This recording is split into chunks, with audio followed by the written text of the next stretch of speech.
कक्षा 10वीं के सभी छात्र ध्यान देंगे। आप लोगों का प्रकाश का परावर्तन चैप्टर चल रहा है, रिफ्लेक्शन ऑफ लाइट।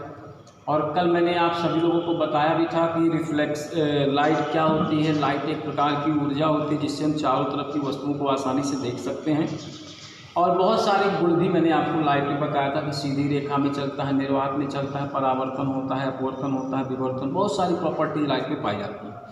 परावर्तन क्या होता है प्रकाश का, इसके बारे में भी हम कल बता चुके थे कि जब कोई लाइट किसी सरफेस से टकरा करके वापस उसी माध्यम में लौट आती है तो इसी घटना को हम लोग क्या कहते हैं, परावर्तन कहते हैं। टकराने वाली को आपतित किरण, लौटने वाली को परावर्तित किरण, ये अविलंब है। अविलंब और आपतित किरण के बीच में आपतन कोण, परावर्तित और अविलंब के बीच में परावर्तन कोण बनता है। तो परावर्तन के दो नियम पूछे भी गए, एक नंबर में आया भी है कि what is the rule of reflection या रिफ्लेक्शन लॉ लिखिए, क्या है परावर्तन के नियम क्या है। तो फर्स्ट रूल क्या होता है, देखिए परावर्तन का नियम क्या है कि आपतित किरण और परावर्तित किरण ये और अभिलंब ये तीनों एक तल के वन सरफेस के एक पॉइंट पे, देखिए यहीं पे तीनों पड़ रहे हैं। आपतित भी यहीं पे आ रही है, यहीं से परावर्तित भी निकल रही है और यहीं पे अभिलंब भी आ रहा है। ऐसा नहीं होना चाहिए कि आपतित किरण यहाँ पे हो, मतलब लाइट यहाँ गिरे और परावर्तित किरण यहाँ से निकल रही, ऐसा इम्पॉसिबल होता है। जहाँ पे लाइट गिरती है वहीं से आपका परावर्तित किरण बाहर निकलती है। तो आपतित किरण और परावर्तित किरण, ये देखिए आपतित ये है, परावर्तित ये है। तो आपतित और परावर्तित और अविलंब एक तल के एक बिंदु पर पड़ते हैं, ये पहला रूल हुआ। और आपतन कोण परावर्तन कोण सदैव बराबर होगा, मतलब जितने डिग्री पे टकराती है उतने डिग्री से वापस लौटती है। कभी कभी पेपर में आता है कि आपतन कोण 30 अंश है तो परावर्तन बताइए, तो परावर्तन भी 30 होगा। अगर 30 पे टकरा रही तो 30 पे रिवर्स करेगी। तो आपतन कोण परावर्तन कोण सदैव बराबर होना चाहिए। आपतित परावर्तित अविलंब एक तल के एक बिंदु पर पड़ना चाहिए। ये परावर्तन के नियम है। देखिए मैंने पहला नियम भी लिख रखा हुआ है और दूसरा भी लिखा है। बात करते हैं नेक्स्ट पॉइंट की, दर्पण की। गोलीय दर्पण, स्फेरिकल मिरर। अब देखिए गोलीय दर्पण क्या होता है। गोलीय दर्पण किसे कहते हैं, जैसे मान लीजिए क्या है कि हमारे पास एक कांच का एक गोला है, ये कांच का एक गोला दिया हुआ, कांच का खोखला गोला, इसका कुछ भाग हमने कट कर दिया, ये देखिए कट कर दिया। और काटने के बाद एक सरफेस पे आप पॉलिश कर दीजिए रेड ऑक्साइड से, जिससे लाइट बाहर ना जाए।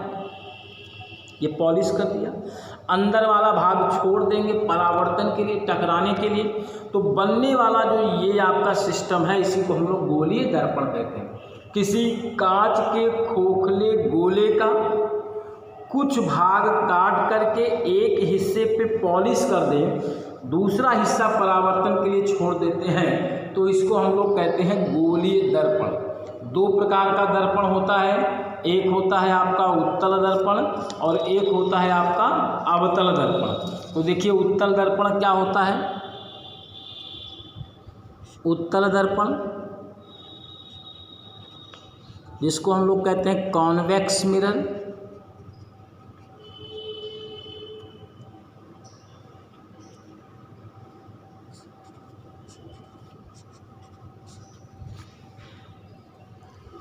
उत्तल दर्पण का मतलब होता है कि वह गोलीय दर्पण,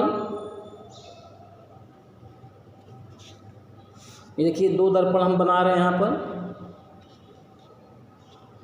वह गोलीय दर्पण जिसके भीतरी सतह पर धंसे हुए भाग पर पॉलिश कर दें, उभरे हुए भाग पर हम क्या करें, लाइट को टकराने के लिए छोड़ दें, परावर्तन के लिए छोड़ दें उभरा हुआ भाग।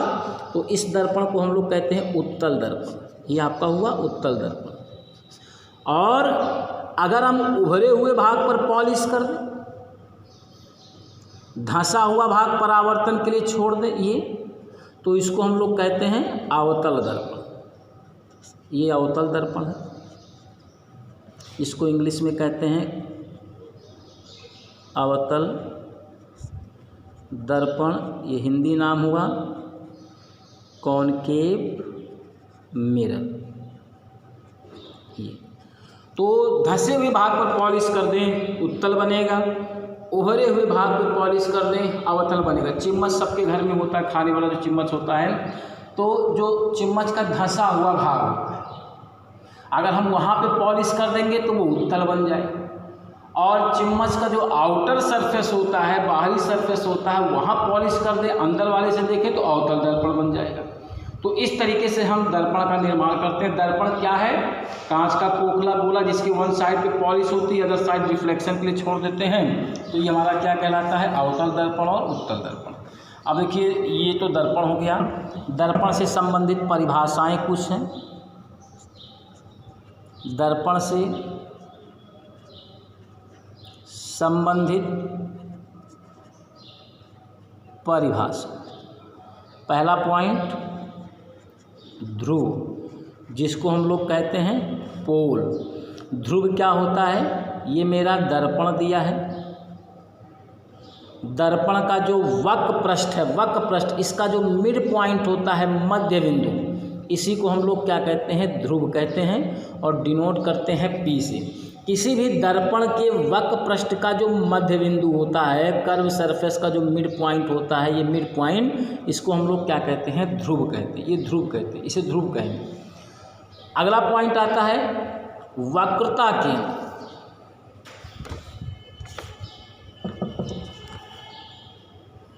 वक्रता केंद्र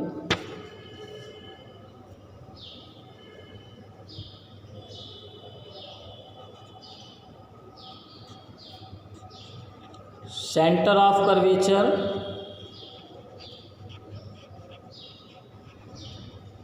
अब देखिए भाई वक्रता के लिए छोटी छोटी परिभाषाएं अगर आपको नहीं मालूम है इनके बारे में तो डेरिवेशन करने में बड़ी दिक्कत आती है। हम आपको बताएंगे ये ध्रुव है, ये सेंटर है, ये प्रिंसिपल एक्सिस है। जो लोग नहीं समझते हैं फिर दिक्कत होगी उनके लिए। ये मेरा गोलीय दर्पण है। आपका जो गोलीय दर्पण जिस कांच के गोले से काटकर बनाया गया, देखिए मान लीजिए इस गोले से काट के बनाया गया, इस गोले से, उस गोले का जो सेंटर पॉइंट होता है, इसी को हम लोग कहते हैं वक्रता केंद्र। दर्पण का मध्य बिंदु ध्रुव कहलाया। आपका दर्पण जिस गोले से काट कर बनाया गया है, उसके मिड पॉइंट को हम लोग क्या कहते हैं? सेंटर ऑफ कर्वेचर, या उसी को हम लोग कहते हैं वक्रता केंद्र। तो इतनी सारी परिभाषाएं थी, इसको फिर कॉपी में लिखेंगे, पढ़ेंगे, ना समझ में आए पूछ सकते हैं। आज की क्लास में इतना, धन्यवाद।